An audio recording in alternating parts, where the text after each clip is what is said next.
સુરતના ઊન પાટિયા પાસે એક ગંભીર ઘટના બની છે। ત્રીજા માળેથી પટકાયેલું બાળક બીજા માળે પડ્યું અને ત્યાં ગરદનમાંથી એક લોખંડનો સળિયો મોઢાની આરપાર નીકળી ગયો। જો કે નવી સિવિલ હોસ્પિટલના તબીબોએ તાત્કાલિક સારવાર કરી બાળકનો જીવ બચાવ્યો છે। સુરતના ઊન પાટિયા વિસ્તારમાં 11 વર્ષીય નાજીસ મોહમ્મદ મદ્રેસાના ત્રીજા માળેથી પડતા બીજા માળે કન્સ્ટ્રક્શન સાઇટ પર રહેલા લોખંડના સળિયામાં ફસાઈ ગયો હતો। આ લોખંડનો સળિયો તેના ગળાના પાછળના ભાગમાંથી આરપાર ઘૂસીને મોંમાંથી આગળ નીકળ્યો હતો।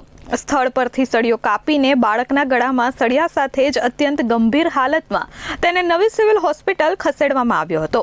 3 કલાકની લાંબી સર્જરી કરી સળિયો બહાર કાઢી ડોક્ટરોએ બાળકનો જીવ બચાવ્યો હતો।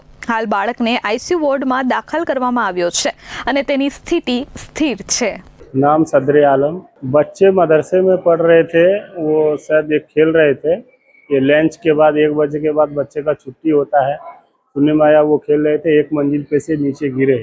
नीचे उनका जो सरिया जो है, नीचे कच्चा मकान बन रहा था, तो सरिया उसको पीछे से घुस के सीधे मुंह से बाहर हो गया है। तो अभी मैं उधर जाऊंगा, देखूंगा। अभी फिलहाल अभी उसका दवाई सिविल में करवा रहा हूँ। ये चीज़ बच्चे की हालत बहुत मतलब ख़राब है। 20% डॉक्टर साहब बता रहे हैं बस कि बच जाएंगे, बाकी वो कोशिश कर रहे हैं। बोला मैं अपनी तरफ से फुल कोशिश कर रहा हूँ।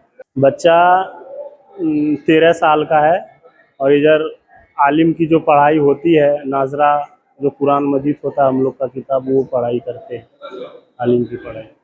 બાળકના મામાએ જણાવ્યું હતું કે ડર ઘણો લાગતો હતો। એવું લાગી રહ્યું હતું કે બચવાના 20% પણ ચાન્સ નહોતા।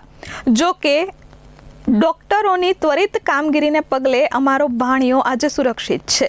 हाँ, डॉक्टर दिव्यांग दवे गईकाले सांजे लगभग 6:30 वागे एक 10 वर्षનું બાળક એ ત્રીજા માળ પરથી કન્સ્ટ્રક્શન સાઇટ પર પડ્યો હતો અને બીજા માળ પર એક ખુલ્લા સળિયામાં પર પડ્યો હતો। આમાં સળિયો એના પાછળના ભાગમાંથી ઘૂસીને મોઢામાંથી બહાર નીકળ્યો હતો। ઓન સાઇટ એ લોકો સળિયો કાપીને સળિયો મોઢામાં હોય એ કન્ડિશનમાં સિવિલ હોસ્પિટલમાં લઈ આવ્યા હતા। ત્યારે તાત્કાલિક સારવાર વિભાગમાં હાજર રહેલા ડૉક્ટરે એની તાત્કાલિક સારવાર આપી, સ્ટેબિલાઇઝ કર્યો અને પેશન્ટની કન્ડિશન ઇમ્પ્રૂવ થઈ પછી એને સીટી સ્કેન માટે શિફ્ટ કર્યું હતું। સીટી સ્કેન થયા પછી એને તાત્કાલિક ઓપરેશનમાં લીધો હતો અને ત્યારે ડૉક્ટરોની આખી ટીમ હાજર હતી। યુનિટના senior consultant doctor Prakash Patel, plastic surgeon doctor Nilesh Kachhadiya, doctor Deep Shah, doctor Ritik Jivani, doctor Kaushal, anaesthesia team અને એએનટી સર્જનની ટીમ આ લોકો હાજર હતા અને એમની બધાય ભેગા થઈને 1 કલાક સુધી ઓપરેશન ચાલ્યું હતું અને આ ઓપરેશનમાં સળિયાને સફળતાપૂર્વક બહાર કાઢવામાં આવ્યો હતો। લોહીની કોઈ મેજર નળીને કોઈ ઇન્જરી થઈ હતી નહીં, વાસ્ક્યુલર ઇન્જરી હતી નહીં અને સલાઇવરી ગ્લેન્ડમાં થોડી ઇન્જરી હતી જેને ઈએનટી સર્જને રિપેર કરી હતી અને જે મસલમાં ઇન્જરી હતી તેને રિપેર કરવામાં આવી હતી। આ પેશન્ટને એનેસ્થેસિયા આપવું એ પણ એક ચેલેન્જિંગ કામ હતું કારણ કે મોઢામાં સળિયો હતો અને મોઢામાંથી એ લોકોને ટ્યુબ નાખવી પડે છે, જે એનેસ્થેસિયાની ટીમે બહુ સારી રીતે કામ કર્યું। આ સિવાય સર્જરીના ડૉક્ટર હાર્દિક આસ્તિક જે સિનિયર કન્સલ્ટન્ટ છે તે પણ હાજર હતા અને આ બધાની હાજરીમાં ઓપરેશન સફળતાપૂર્વક કરવામાં આવ્યું છે। અત્યારે પેશન્ટને આઈસીયુમાં રાખેલો છે અને એનેસ્થેસિયાની અસરમાંથી આવે પછી આઈસીયુમાંથી એને વોર્ડમાં સેટલ થાય પછી વોર્ડમાં શિફ્ટ કરવામાં આવશે। સિવિલ હોસ્પિટલના સર્જરી યુનિટ હેડ ડોક્ટર દિવ્यांग દવેએ કહ્યું કે બાળકને લાવતા જ કેઝ્યુઅલિટીમાં પ્રાથમિક સારવાર આપવામાં આવી હતી। સ્થિતિને ગંભીરતા જોતા તાત્કાલિક સીટી સ્કેન કરાયું અને દર્દીને સીધું ઓપરેશન થિયેટરમાં ખસેડાયું। મોંમાં સળિયો હોવાથી એનેસ્થેસિયાની ટ્યુબ દાખલ કરવી સૌથી મોટો પડકાર હતો, પરંતુ એનેસ્થેસિયાની ટીમે આ જટિલ કામગીરી સફળતાપૂર્વક પાર પાડી હતી।